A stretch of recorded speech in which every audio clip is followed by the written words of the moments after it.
Welcome to this tutorial on Add-LocalGroupMember. This PowerShell cmdlet is essential for managing user access on Windows systems.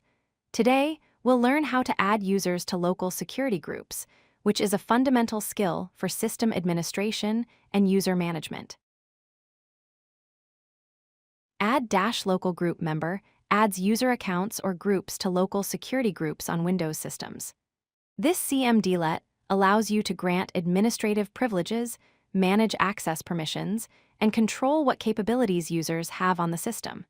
It's a powerful tool for organizing users and defining their access levels. The basic syntax is straightforward. You use add-LocalGroupMember, followed by the -group parameter with the group name in quotes, and the -member parameter with the username in quotes. This simple command structure makes it easy to add users to any local group on your Windows machine. Here's a practical example. To add a user named John Doe to the administrators group, you write add-LocalGroupMember, -group administrators, -member John Doe. This command grants full administrative privileges to John Doe, giving them complete control over the system.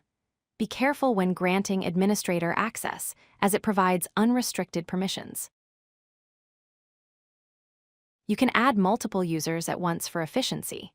Instead of running the command multiple times, use comma-separated values in the member parameter. For example, to add user 1, user 2, and user 3 to the remote desktop users group, list all usernames separated by commas. This saves time when configuring multiple accounts. Let's review the most common local groups you'll work with. The administrators group provides full system control and permissions. Remote desktop users allows remote access to the system.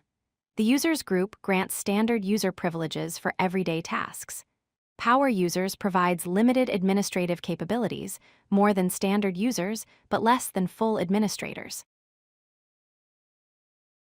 Before using this cmdlet, remember 3 important points. First, you must run PowerShell as administrator to modify group membership. Second, group and usernames are not case-sensitive, so administrators and administrators are treated the same. Third, the user account must already exist on the system before you can add it to any group. To summarize, Add-LocalGroupMember allows you to manage group membership efficiently and control user access and permissions. You can add single or multiple users at once, making it flexible for different scenarios. Remember, this cmdlet requires administrative privileges to execute. Practice these commands in a safe environment to build your confidence with PowerShell user management. If you like this video, hit that like button and don't forget to subscribe. Visit codelucky.com for more such useful content.